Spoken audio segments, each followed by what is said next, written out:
Supreme Commander Zelthrak stood on the bridge of the inevitable conclusion, his 6 arms clasped behind his chitinous back as he surveyed the aftermath of what would be recorded as the shortest war in galactic history.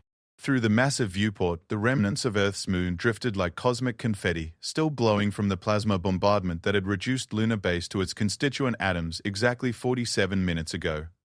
The war had lasted 3 standard days.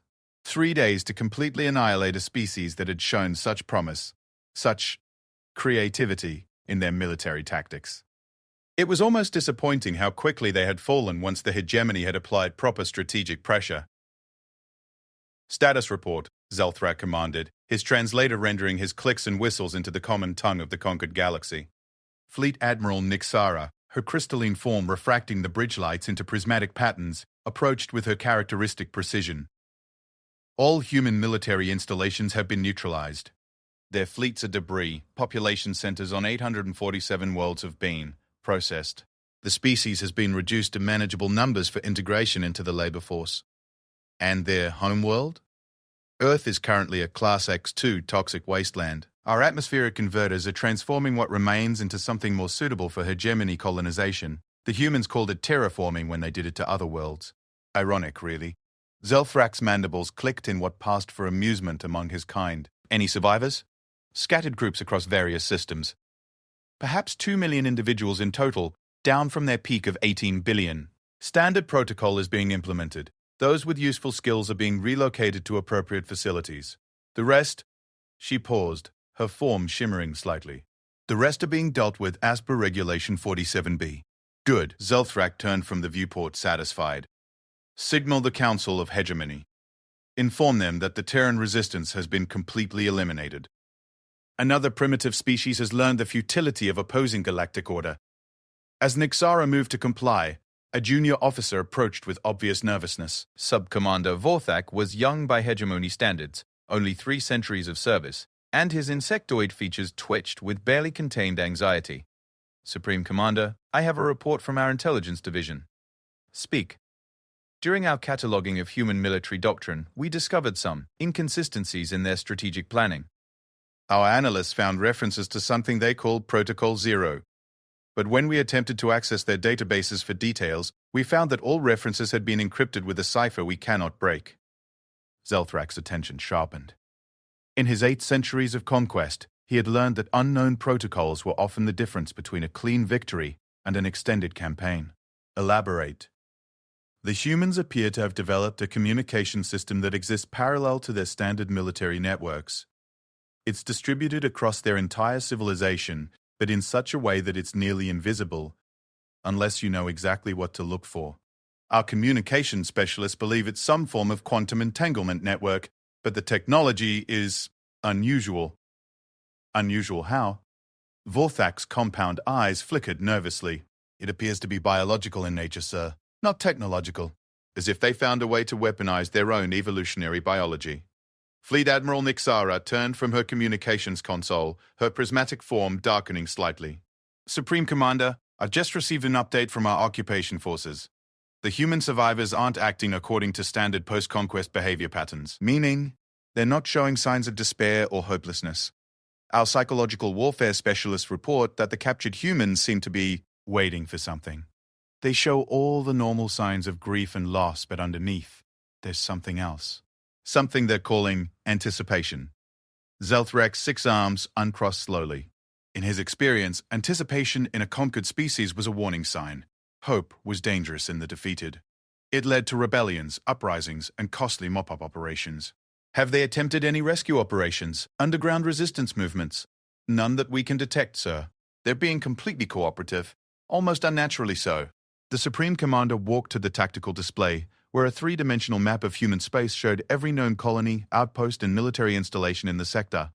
Each was marked with the crimson glow of hegemony conquest. It was beautiful in its completeness. "Show me their command structure," he ordered. The display shifted, revealing the organizational hierarchy of human military forces. Each level was meticulously documented, from the lowest enlisted personnel to the highest-ranking admirals. Every single command position was marked as either eliminated or captured. "What about their political leadership?" Another shift. The human governments across their various worlds had been systematically dismantled. Presidents, prime ministers, kings, elected representatives, all accounted for and dealt with according to hegemony standard procedures. Religious leaders, neutralized or converted to hegemony doctrine as per our cultural integration protocols. Scientific community, the useful ones have been relocated to research facilities. The others were deemed redundant. Zelthrak studied the display, his tactical mind searching for any oversight. The hegemony's conquest protocols had been refined over millennia and applied to thousands of species. They were, quite simply, perfect. And yet something nagged at him. Sub-Commander Vorthak, this Protocol Zero you mentioned, when was it first implemented? The young officer consulted his datapad. According to our analysis, approximately 200 years ago. It coincides with humanity's first contact with another sentient species, the Altarian Trade Collective. Their first contact with aliens. Zelthrak's mind began working through the implications. Show me the timeline of human expansion. The display morphed again, showing the steady spread of human civilization across their local stellar neighborhood. It was unremarkable in most respects, typical expansion patterns for a young spacefaring species. But there were anomalies. These gaps, Zelthrak pointed to several star systems that showed no human presence despite being within their normal expansion corridor. Why didn't they colonize these systems? Vorthak checked his data. According to human records, those systems were deemed unsuitable for colonization. No specific reasons given. Unsuitable how? Resource poor, hostile environments, inhabited by dangerous life forms? Actually, sir, our surveys show them to be quite suitable. Rich in resources, stable stellar conditions, several habitable planets. We've already begun establishing hegemony outposts in 3 of them. Fleet Admiral Nixara approached the tactical display, her crystalline features reflecting the star map in complex patterns. Supreme Commander, there's something else. Our intelligence division has been analyzing human cultural data, and they found repeated references to something they call the long game. Explain. It appears to be a strategic philosophy unique to their species. Unlike other civilizations that plan in terms of decades or centuries, humans seem to think in terms of millennia. Their literature, their military doctrine, even their civilian infrastructure, all show evidence of planning for scenarios that won't come to fruition for thousands of years. Zelthrak's mandibles clicked thoughtfully. Long-term strategic thinking is not unusual among spacefaring species. But this is different, sir. They don't just plan for the future, they plan for failure. Their entire civilization appears to be built around the assumption that any given strategy might fail catastrophically, and they've prepared for that eventuality. The Supreme Commander was quiet for a long moment, processing this information. In his experience, species that planned for failure were either cowards or extremely dangerous. Humans had proven they weren't cowards. Sub-Commander, I want a complete analysis of every human military engagement from the past 2 centuries. Pay particular attention to their defeat scenarios. How do they respond to overwhelming force? Sir? Do it. Now.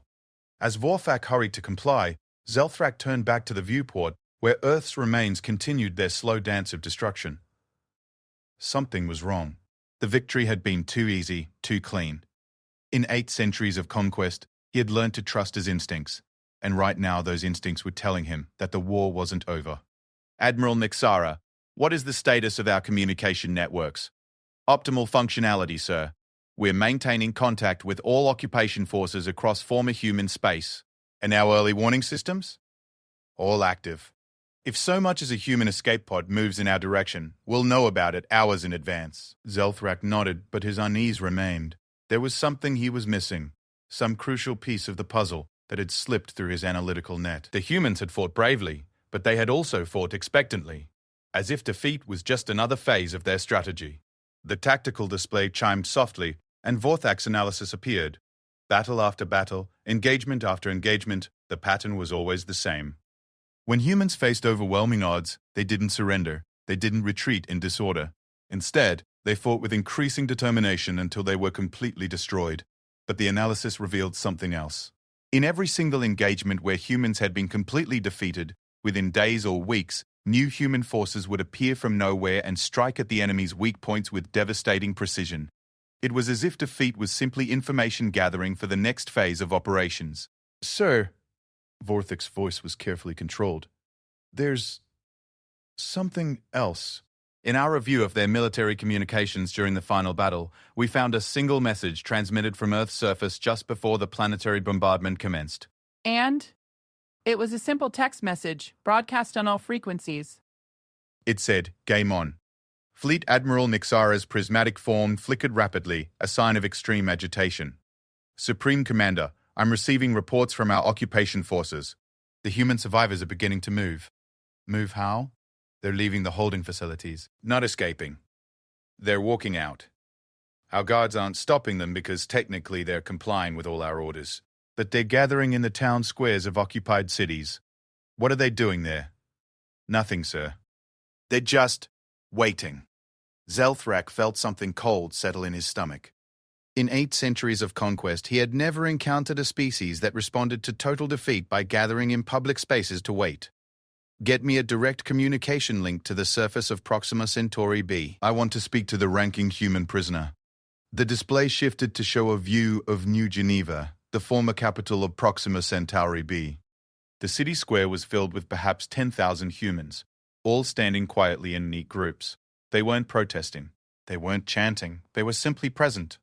A human figure approached the hegemony communication station. She was elderly by their standards, perhaps 70 years old, with silver hair and intelligent blue eyes. She wore simple civilian clothing, but she moved with the bearing of someone accustomed to command. "Supreme Commander Zelthrak," she said, her voice carrying clearly across the communication link. "My name is Dr. Sarah Chen, formerly Director of Terran Strategic Operations. I believe you wanted to speak with me. Dr. Chen, I am curious about the behavior of your people. The war is over. Your species has been defeated. Yet you gather in public spaces as if waiting for something. What is the purpose of this demonstration?" Dr. Chen smiled, and Zelthrak felt his unease deepen. It wasn't the smile of someone who had accepted defeat. It was the smile of someone who knew something he didn't. "Oh, Supreme Commander, this isn't a demonstration. This is preparation." "Preparation for what?" "For you to remember what you forgot." The communication link went dead. Zelthrak stared at the blank screen for several seconds before turning to his staff. "I want every intelligence asset focused on determining what Protocol Zero entails. I want to know what the humans are planning. And I want answers in the next 6 hours." But even as he gave the orders, Supreme Commander Zelthrak suspected that 6 hours might be far too long. Because somewhere in the back of his mind, a thought was beginning to form. A possibility so outrageous that he had dismissed it immediately when it first occurred to him. What if the war hadn't been the humans' primary strategy? What if the war had been their distraction? And what if everything the hegemony thought they knew about human military doctrine was exactly what the humans had wanted them to know? As if in response to his thoughts, every hegemony communication array across 12 galaxies received the same message simultaneously. It was text only, transmitted on frequencies that shouldn't have been accessible to any surviving human technology. The message was simple. You forgot about Rule 1. And then, one by one, the lights began going out across the hegemony fleet. The first system to go dark was the navigation array on the outer rim of Zelthrak's flagship, a minor malfunction easily explained by battle damage or normal wear. The repair crews were dispatched immediately, their diagnostic tools ready to identify and fix whatever had caused the temporary blackout. They found nothing wrong. The second system to fail was the long-range communications relay on the cruiser Absolute Dominion, positioned 3 light minutes away. Then the life support monitoring systems on the destroyer, Final Judgment. Then the targeting computers on 17 different ships across the fleet. Not damaged, not destroyed, simply turned off. "Engineering report," Zelthrak commanded, his voice carrying an edge that made every officer on the bridge move with increased urgency. Chief Engineer Mordak scuttled forward on his multiple legs, his technical appendages dancing across a portable diagnostic unit. "Supreme Commander, we're experiencing cascade system failures across the entire fleet. The failures appear to be software-related, but our diagnostic protocols can't identify the source of the problem." "Software failures don't happen simultaneously across multiple independent systems. No, sir, they don't. Which is why we believe we're looking at something else entirely." Zelthrak's 6 arms folded across his chest. "Explain. The failures are too precise, too targeted. Each system that's going offline is non-critical to immediate survival, but essential for long-term operations. Navigation, communications, targeting, environmental monitoring, all the systems we rely on for extended deployment." Fleet Admiral Nixara approached from her position at the communications console, her crystalline form pulsing with agitated light patterns. Supreme Commander, I've been in contact with our occupation forces across former human space. They're reporting similar failures on the ground. Nothing that would compromise immediate safety, but everything that would make permanent occupation challenging. Challenging how? Water purification systems in captured cities are operating at 60% efficiency. Power grids are experiencing random fluctuations. Transportation networks are developing inexplicable routing errors. Food production facilities are showing decreased output for no identifiable reason. Zelthrak walked to the main tactical display, which was now showing red warning indicators across nearly 30% of the hegemony fleet. This is sabotage. That's impossible, sir, Chief Engineer Mordak protested. Our security protocols are absolute. No unauthorized code can access our systems. Every piece of software in the fleet has been verified and re-verified.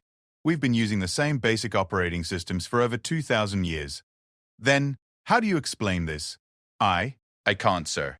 The tactical display chimed, and Sub-Commander Vorthak approached with obvious reluctance. Supreme Commander, our intelligence division has made some discoveries about Protocol Zero. Report. We've managed to decrypt some of the human communication logs from the past 200 years. Protocol Zero appears to be comprehensive. Meaning? Meaning it's not a military protocol in the traditional sense. It's a civilizational protocol. According to our analysis, every human in their society was made aware of Protocol Zero from childhood. It was integrated into their education systems, their entertainment, their daily life. Zolthrak's mandibles clicked impatiently. What does it do? It appears to be a set of instructions for what humans should do if their civilization is ever completely conquered. The bridge fell silent except for the ambient hum of ship systems and the occasional warning chime from failing equipment. Sir, Vorthak continued, his voice barely above a whisper.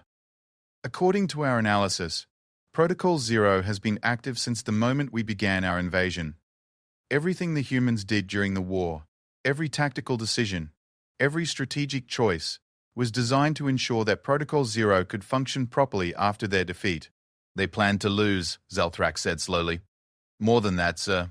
They planned to lose in exactly the way that would give Protocol Zero the maximum chance of success. Quote, Fleet Admiral Nixara's form flickered rapidly.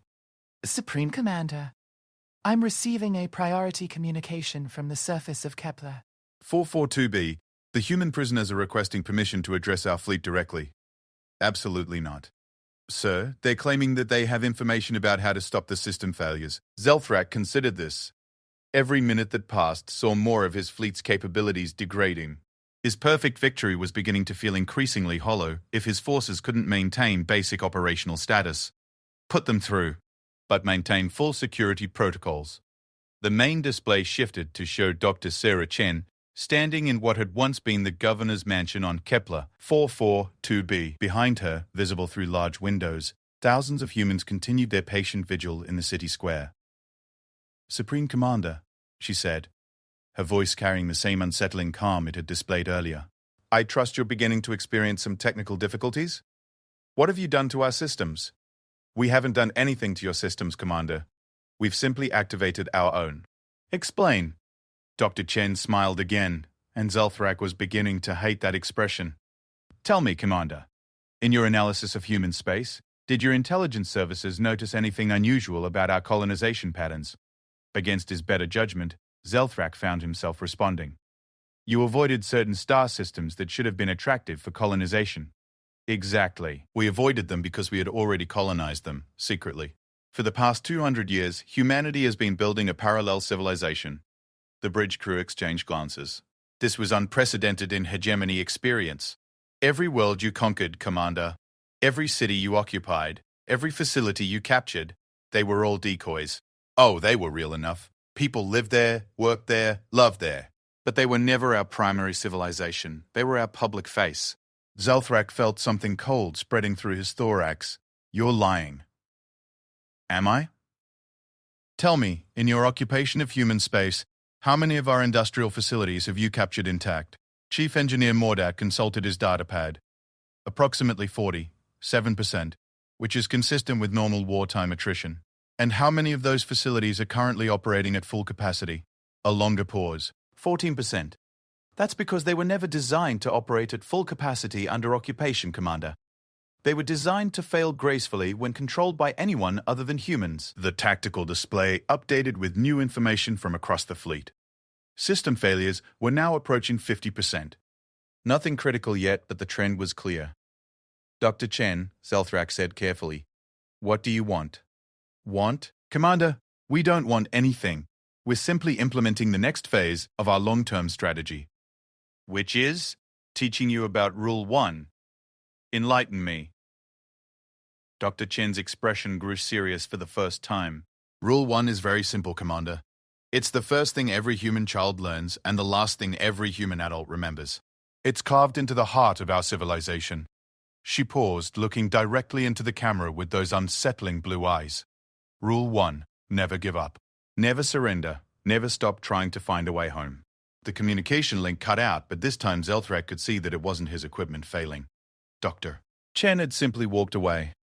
Sir? Fleet Admiral Nixara called out. We're receiving data transmissions from across former human space. It appears to be technical specifications for the system failures we're experiencing. Show me. The display filled with technical diagrams, code snippets, and engineering specifications. It was immediately clear that the information was genuine, and that the scope of the human preparations was far beyond anything the hegemony had anticipated. According to this data, Chief Engineer Mordak said, his voice filled with something approaching awe, the humans embedded autonomous programs in everything they built for the past 2 centuries, not just their own equipment, but in any technology they traded, sold, or shared with other species, including technology they shared with species that were subsequently conquered by the hegemony. Sub-Commander Vorthak added quietly. The implications hit Zelthrak like a physical blow. They've been planning this for 200 years. More than that, sir. According to these specifications, the programs they embedded are designed to spread. Every piece of technology that comes into contact with infected systems gradually becomes infected itself. You're telling me that our entire fleet is running on compromised systems? I'm telling you that every piece of technology in hegemony space has been gradually compromised for the past 2 centuries. The programs have been dormant, waiting for an activation signal, which was transmitted when? Chief Engineer Mordak consulted the technical specifications with growing disbelief. According to this, the activation signal was Earth's destruction, sir. The moment our planetary bombardment began, every dormant program in hegemony space received its wake-up call. Zelthrak stared at the tactical display, watching as more and more of his fleet reported system failures. The humans had turned their own genocide into a galaxy-wide activation signal for the largest sabotage operation in recorded history. Sir, Nixara called out, we're receiving another transmission. This one is coming from everywhere. Everywhere? The signal is originating from approximately 4 million different points across 12 galaxies simultaneously. The display shifted to show a star map of unprecedented scope. Every red dot represented a point of transmission, and there were red dots everywhere. In systems the hegemony had conquered decades ago. In systems they had never visited. In systems that were supposedly uninhabited. 4 million transmission points, Zelthrak said slowly. How many humans are left alive? According to our intelligence estimates, approximately 2 million. Then who is operating the other 2 million transmission points? Before anyone could answer, every screen on the bridge displayed the same image, a simple human flag with text scrolling beneath it. The text read, For 200 years we've been teaching your conquered species about Rule 1. They're slow learners, but they're very dedicated students. Congratulations, Supreme Commander. You've just united 12 galaxies against you. The transmission ended, but the implications were clear. Every species the hegemony had conquered in the past 2 centuries had been in contact with humanity's hidden civilization. Every slave laborer, every forced conscript, every integrated population had been quietly learning about human strategies for survival and resistance. How is this possible? Zelthrak demanded. Our psychological profiles indicated that humans were incapable of this level of long-term strategic thinking. Sub-Commander Vorthak approached with another datapad, his compound eyes flickering with what might have been admiration. Sir, our psychological profiles were based on human behavior during peacetime and small-scale conflicts. We never analyzed their behavior during existential threats. And, according to our new analysis, humans are a species that becomes exponentially more dangerous as the threat to their survival increases. The greater the danger, the more creative, determined, and ruthless they become. You're telling me that by threatening their entire species, we made them as dangerous as possible. Yes, sir. And by giving them 200 years to prepare, we allowed them to export that danger to every corner of our empire. Fleet Admiral Nixara approached with yet another report, her crystalline form now flickering with what Zelthrak was beginning to recognize as panic. Supreme Commander, our long-range sensors are detecting massive fleet movements across 17 different sectors. Ships bearing the signatures of species we conquered decades or centuries ago. How many ships? Current estimates suggest approximately 40,000 vessels and growing rapidly. 40,000? Zelthrak couldn't believe what he was hearing. That's larger than our entire expeditionary force. Sir, the numbers are still climbing. We're now detecting movement in 23 sectors. The tactical display updated to show the scope of what was happening. Across 12 galaxies, species that had been under hegemony rule for generations were simultaneously rising in coordinated rebellion. And they weren't using primitive weapons or outdated tactics. They were using human strategies. Sir, Chief Engineer Mordak called out. We've lost main navigation across 60% of the fleet. Life support is operating at reduced efficiency on all vessels. Weapon systems are showing targeting errors. At current rate of degradation, we'll be completely combat ineffective within 18 hours. Zelthrak stood in the center of his bridge, surrounded by failing systems and reports of rebellion spreading across his empire like wildfire. For 8 centuries, he had conquered species after species through superior tactics, overwhelming force, and strategic precision. He was beginning to realize that he had never faced an enemy that planned to lose. Open a communication channel to all human survivors, he commanded. Sir? Do it. The channel opened, and Zelthrak addressed the scattered remnants of humanity across the galaxy. This is Supreme Commander Zelthrak of the Hegemony. I am prepared to negotiate terms.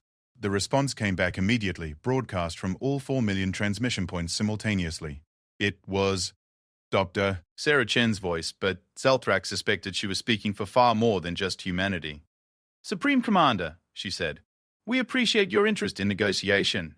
However, there's something you should understand about Rule 1, which is, it doesn't have an off switch. The communication ended, and Zelthrak realized that the war he thought he had won in 3 days was actually just beginning. And this time, he was badly outnumbered, fighting an enemy that had spent 2 centuries preparing for exactly this moment, using strategies that turned defeat into victory and genocide into galactic revolution. For the first time in 8 centuries of conquest, Supreme Commander Zelthrak began to wonder if the hegemony could actually lose. 18 hours later, Supreme Commander Zelthrak's flagship was running on emergency power, drifting through space with the navigation systems of a primitive asteroid miner. Around him, what had once been the most feared fleet in galactic history was now a collection of barely functional hulks, their crews struggling to maintain life support while their sophisticated weapons systems displayed error messages in languages that shouldn't have existed on hegemony computers. The rebellion had spread to 37 sectors and was accelerating. Every hour brought reports of new species joining what the humans had started calling the Long Game Coalition. Species the hegemony hadn't even known were capable of spaceflight were somehow fielding advanced warships. Civilizations that had been pacified for centuries were demonstrating military technologies that rivaled hegemony designs. Status report, Zelthrak commanded, though he already knew the answer would be catastrophic. Chief Engineer Mordak approached with the shambling gait of someone who hadn't slept in over a day. Supreme Commander, we've managed to restore partial navigation to 37 vessels out of our original fleet of 412.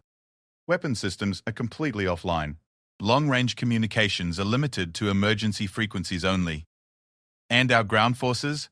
Fleet Admiral Nixara's crystalline form had dimmed significantly, a sign of extreme stress among her species. Occupation forces across former human space are reporting similar technical failures.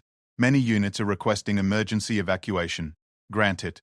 Pull back all ground forces to defensive positions around major hegemony installations. Sir, Subcommander Vorthak interrupted. We've been monitoring coalition communications. They're not attacking our evacuation transports. What do you mean? I mean they're allowing our forces to withdraw. They're even providing safe passage corridors and emergency medical assistance where needed. Zelthrak's mandibles clicked in confusion. In 8 centuries of warfare, he had never encountered an enemy that provided humanitarian aid to retreating forces. Are you certain? Yes, sir. Coalition vessels have been broadcasting on emergency frequencies, offering to assist any hegemony ships or personnel in distress. This was unprecedented. Every conquered species in hegemon history had shown predictable behavior patterns after rebellion. Immediate revenge attacks against former oppressors, chaotic violence, systematic destruction of hegemony infrastructure. The Coalition was doing none of these things. What are they doing? They appear to be rebuilding, sir. Coalition forces are moving to occupy former hegemony facilities, but they're not destroying them, they're converting them. Our intelligence suggests they're implementing some kind of massive infrastructure project. The main tactical display, one of the few systems still functioning at full capacity, updated to show Coalition movements across 17 different star systems. The pattern was unlike anything in Zelthrak's extensive military experience. Instead of chaotic revenge attacks, Coalition forces were moving with precision and coordination that suggested central planning.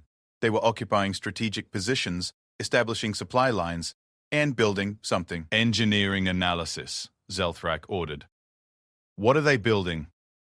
Chief Engineer Mordak consulted his portable diagnostic unit, one of the few pieces of equipment that hadn't been affected by the Cascade failures. Based on energy signatures and material movements, they appear to be constructing a galaxy-spanning communication and transportation network. For what purpose? Unknown, sir. But the scale is unprecedented. They're linking star systems that have never had direct contact with each other. They're building infrastructure that would take the hegemony centuries to complete. Fleet Admiral Mixara approached with another report, her form flickering with new information. Supreme Commander, we're receiving a priority transmission from Hegemony Command. Put it through. The display shifted to show the Council Chamber of the Hegemony, the massive crystalline structure at the heart of their galactic empire. The 12 members of the High Council appeared as imposing figures even through the wavering communication link, their various alien forms united in expressions of barely controlled rage. High Councillor Vexthul, ancient even by hegemony standards, spoke first. His mechanical voice carried across space with the weight of millennia of authority. Supreme Commander Zelthrak, explain to us how a primitive species that we eliminated 3 days ago has managed to cripple our entire military infrastructure. Zelthrak straightened, drawing on 8 centuries of military experience to maintain his composure. High Counselor, the humans implemented a long-term sabotage protocol that was activated by their own destruction. The scope of their preparations far exceeded our intelligence estimates. Our intelligence estimates were based on your reports, Commander. Yes, High Counselor. The humans deliberately fed us false information about their capabilities while simultaneously preparing a hidden civilization for exactly this scenario. Counselor Nithara, her gaseous form swirling with agitation, interrupted. You're telling us that a species barely 3 centuries into spaceflight outsmarted intelligence services that have been operating for millennia. I'm telling you that a species facing extinction spent 2 centuries preparing for that extinction in ways we never anticipated. And what exactly did they prepare? Zelthrak gestured to Sub-Commander Vorthak, who approached the communication console with obvious nervousness. High Counselors, according to our analysis, the humans created what they call a shadow civilization. While we were monitoring and eventually conquering their public colonies and facilities, they were secretly establishing a parallel infrastructure in systems we never surveyed. How many systems? Current estimates suggest approximately 4,000 star systems across 12 galaxies, High Counselor. The silence from the council chamber was profound. The hegemony itself directly controlled fewer than 3,000 systems. High Counselor Vextul's mechanical voice carried a new note of concern. 4,000 systems. For 200 years, without our knowledge. Yes, High Counselor, but that's not the most significant aspect of their preparation. Explain. The humans didn't just build a hidden empire, High Counselor. They used it to contact and educate every species the hegemony has conquered in the past 2 centuries. They've been teaching them human military doctrine, human organizational methods, and human strategic thinking. Counselor Zephran, his crystalline features refracting light into angry patterns, leaned forward. You're suggesting that the humans have been conducting a multi-generational espionage and indoctrination campaign across our entire empire? I'm suggesting that the humans turned our own conquests into recruitment opportunities for a rebellion we never saw coming. The council members exchanged glances that, despite their different evolutionary origins, all conveyed the same message. This was a disaster beyond their experience. High Counselor Vextul spoke again. Commander, what is your assessment of our current strategic position? Zelthrak had been dreading this question, but he had to provide an honest answer. High Counselor, Our expeditionary force is combat ineffective. Our occupation forces are withdrawing under emergency conditions. The coalition forces now number in the hundreds of thousands and are growing exponentially. They control strategic positions across 17 different sectors and show every indication of coordinated command structure. And their technological capabilities, equal or superior to our own in several categories, High Counselor. They appear to have access to advanced manufacturing facilities, sophisticated weapon systems, and communication technologies that we cannot counter. Recommendations? Zelthrak was quiet for a moment, considering the weight of what he was about to suggest. High Counselor, I recommend immediate cessation of hostilities and opening of formal diplomatic channels with coalition leadership. You're recommending surrender to a species we eliminated 3 days ago? I'm recommending negotiation with a coalition of thousands of species that have spent 2 centuries preparing for this conflict, High Counselor. The communication link went dead, leaving Zelthrak alone with his staff on the bridge of a crippled flagship.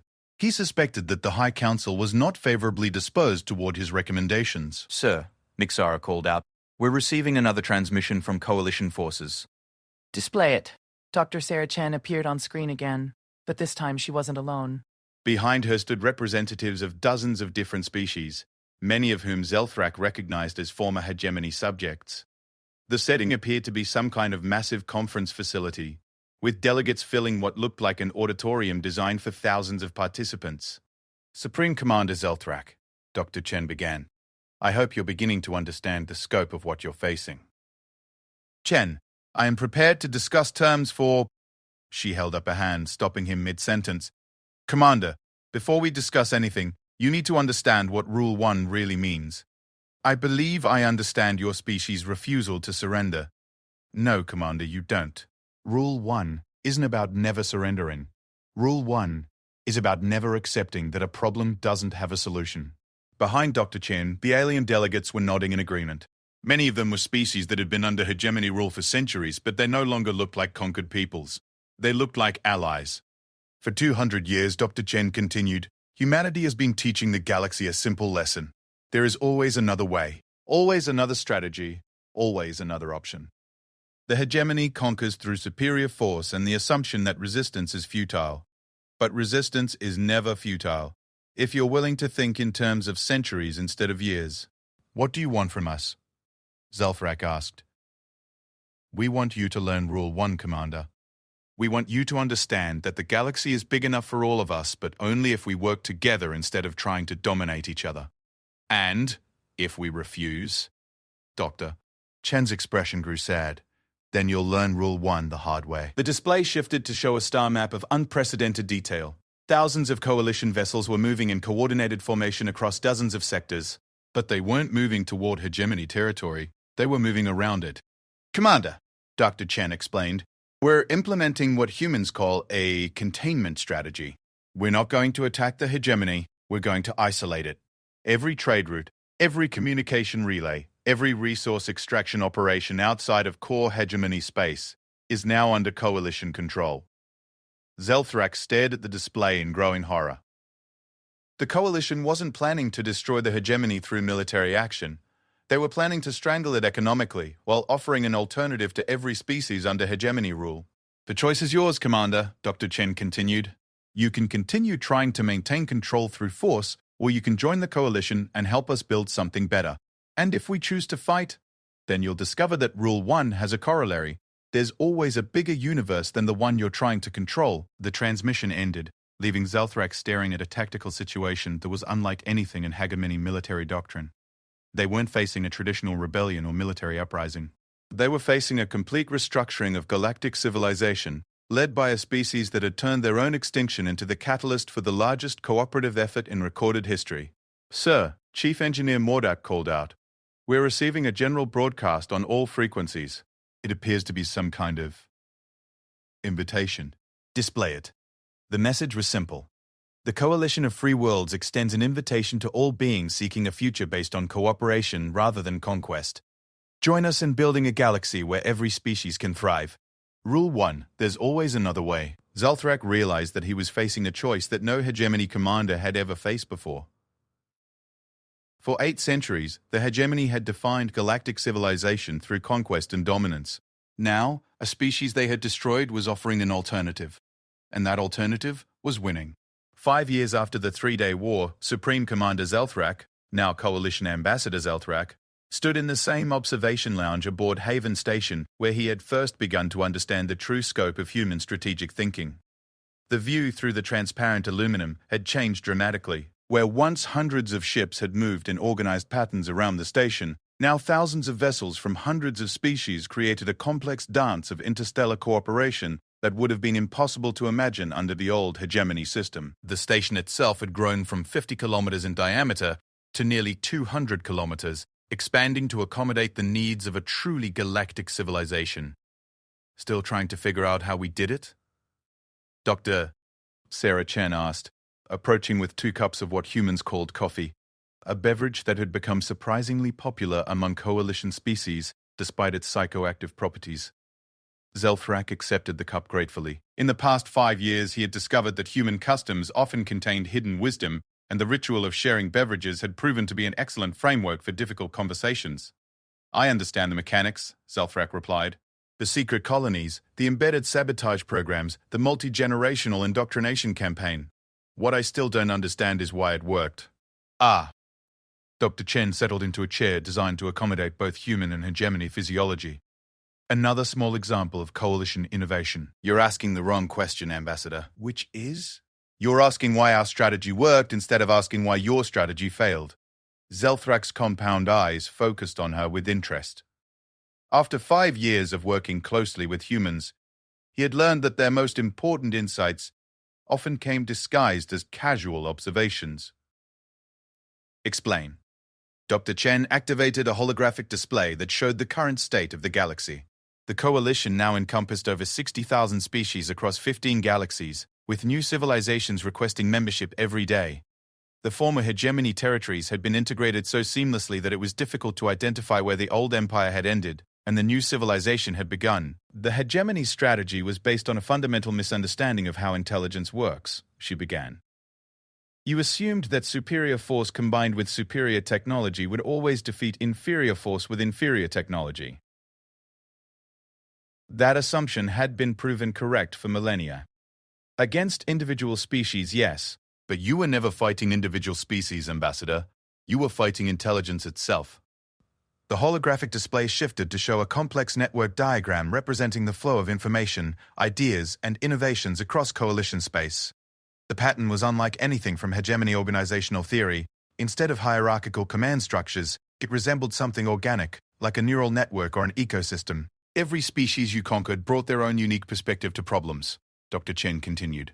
Their own ways of thinking, their own creative approaches, their own solutions to challenges. But the hegemony system suppressed that diversity in favor of uniform compliance. Uniform compliance is efficient. For simple problems, yes.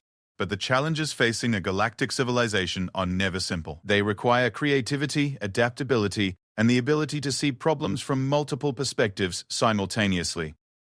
Admiral Marcus Rivera joined them, carrying a datapad filled with what Zelthrak recognized as the daily reports from coalition scientific and engineering teams.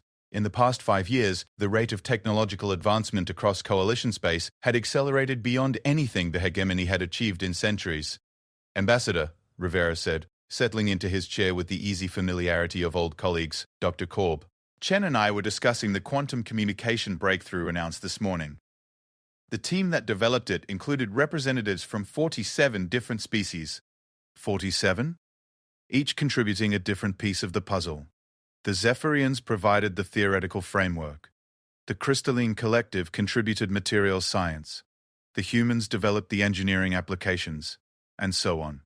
No single species could have solved the problem alone. Doctor.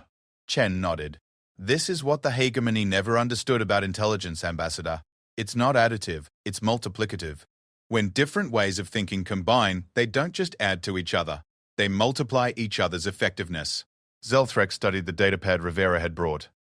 The quantum communication system would allow instantaneous contact across galactic distances, eliminating the time delays that had plagued interstellar civilization for millennia. It was the kind of breakthrough that would have taken the hegemony's centralized research program centuries to achieve, if they ever achieved it at all.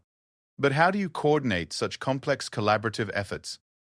Zelthrak asked. How do you maintain coherent leadership when decision-making is distributed across thousands of different perspectives? You don't, Dr. Chen replied simply. I don't understand. You don't maintain coherent leadership in the traditional sense. Instead, you create systems that allow leadership to emerge naturally from whoever has the best ideas for any given challenge.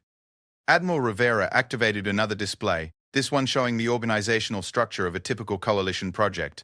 Instead of a hierarchical command tree, it resembled something more like a web, with leadership roles shifting dynamically based on expertise, availability, and project needs. In the hegemony system, Rivera explained, leadership was determined by rank, species, and political position. In the coalition system, leadership is determined by competence and contribution. But that creates chaos, does it? Dr. Chen gestured to the observation window, where the complex dance of coalition ships continued in perfect coordination, despite representing thousands of different species and cultures. Ambassador, in the 5 years since the coalition was established, we've had exactly 0 internal wars, 0 resource conflicts, and 0 cases of systematic oppression. How is that possible? Rule 1. Both humans said simultaneously, then laughed at their own synchronization. Rule 1, Dr. Chen continued, isn't just about never giving up. It's about understanding that every problem has a solution if you're willing to think creatively enough to find it, including the problem of coordinating thousands of different species with different needs, values, and objectives, especially that problem. Zelthrak was quiet for several minutes, processing what he was hearing. The humans were describing a form of civilization that should have been impossible, too complex to manage, too diverse to coordinate, too idealistic to survive contact with reality. And yet it was not only surviving, it was thriving beyond anything the galaxy had ever seen. Ambassador, Admiral Rivera said gently, there's something else you should know. We've received a communication from the High Council of what remains of the old hegemony. Oh? They're requesting full membership in the coalition. Zelthrak's mandibles clicked in surprise. All of them? All of them? High Councilor Vextol sent a personal message specifically for you. Rivera activated the display to show the mechanical features of Vextol, ancient leader of the hegemony for over a millennium. When he spoke, his voice carried the weight of civilizations. Ambassador Zelthrak, the recorded message began. We have spent 5 years observing the coalition system from within our remaining territories. We have watched as former hegemony subjects achieve prosperity, scientific advancement, and social stability that we were never able to provide. The message paused, and Zelthrak could see something in Vextol's mechanical features that he had never seen before. Humility. We have come to understand that the humans were correct. There was indeed another way, a better way. The High Council formally requests to join the Coalition of Free Worlds, not as conquered territories, but as willing participants in a form of civilization superior to anything we ever created. The message ended, and Zelthrak sat in contemplative silence. The hegemony, the most powerful empire in galactic history, was voluntarily dissolving itself to join a cooperative civilization created by a species it had tried to exterminate. What will happen to the High Council? Zelthrak asked. The same thing that happens to all coalition members, Dr. Maya Chen replied. They'll contribute their expertise to collective projects, participate in democratic decision-making, and work with other species to solve the challenges facing galactic civilization. And their former authority will be replaced by the authority of competence and contribution. Admiral Rivera stood up and walked to the observation window. Ambassador, do you remember what Dr. Chen said 5 years ago about the hegemony learning Rule 1 whether you wanted to or not? Yes, this is what she meant. Rule 1 isn't just a human principle. It's a universal principle. Intelligence naturally gravitates toward cooperation because cooperation is more effective than competition for solving complex problems. Chen joined Rivera at the window. The hegemony spent millennia trying to solve the problem of galactic civilization through conquest and control. But that approach could only work as long as you were facing isolated, uncooperative species. Once we introduced the galaxy to the possibility of genuine cooperation, Rivera continued, conquest became obsolete. Not because we defeated it militarily, but because we demonstrated that there was a better way. Zelthrak approached the window as well, looking out at the impossible sight of thousands of species working together in voluntary cooperation. And Rule 1 made this possible? Rule 1 made this inevitable, Dr. Chen corrected. Once beings understand that there's always another way, they start looking for better ways, and cooperation is always a better way than conquest. What comes next? Zelthrak asked. Admiral Rivera smiled with the expression Zelthrak had learned to associate with humans contemplating new challenges. Next, we explore the spaces between galaxies. We make contact with civilizations beyond our current reach. We continue learning and growing and finding new ways to solve impossible problems. The Coalition has decided to mount expeditions beyond the local group, Dr. Chen added. We want to discover what other forms of intelligence exist in the universe. We want to learn from them and share what we've learned. And if we encounter hostile civilizations, species that refuse cooperation? Both humans exchanged glances, and Zelthrak saw something in their expressions that reminded him why he had once found them so unsettling. It was the same expression Dr. Corker Chen had worn when she first told him about Rule 1. Then we'll teach them Rule 1. Dr. Chen said simply, the same way we taught it to the galaxy. And if they refuse to learn, then we'll keep trying different approaches until we find one that works, Admiral Rivera replied. Rule 1, Ambassador, there's always another way. Zelthrak looked out at the Coalition fleet, at the impossible sight of 60,000 species working together in harmony, at the proof that intelligence, given sufficient time and freedom, would always choose cooperation over conquest. I have a question, he said finally. Yes? When you first developed Protocol 0 200 years ago, did you know it would lead to this? Dr. Chen considered the question seriously. We knew that if we could demonstrate the effectiveness of cooperative problem-solving on a galactic scale, intelligent beings would naturally gravitate toward cooperation. We didn't know exactly what form it would take, but we knew it would be better than what existed before. You gambled the existence of your entire species on a theoretical possibility. We gambled the existence of our visible civilization on a practical certainty, Admiral Rivera corrected. We were certain that intelligence, given enough time and examples, would choose cooperation over conquest. And you were correct. Rule 1, Ambassador, Chen said, raising her coffee cup in what humans called a toast. There's always another way. Zelthrak raised his own cup, participating in the human ritual that had become a symbol of coalition cooperation. Rule 1, he agreed. Outside the observation window, the impossible fleet of impossible cooperation continued its dance among the stars, proof that a species facing extinction had found a way not just to survive, but to transform the galaxy itself. And in the depths of space, beyond the edge of the local group, new signals were being detected. New forms of intelligence reaching out across the cosmic dark. New challenges that would require new solutions. But the beings of the Coalition of Free Worlds were no longer afraid of impossible challenges. They had learned Rule 1. There was always another way, and they were very, very good at finding it.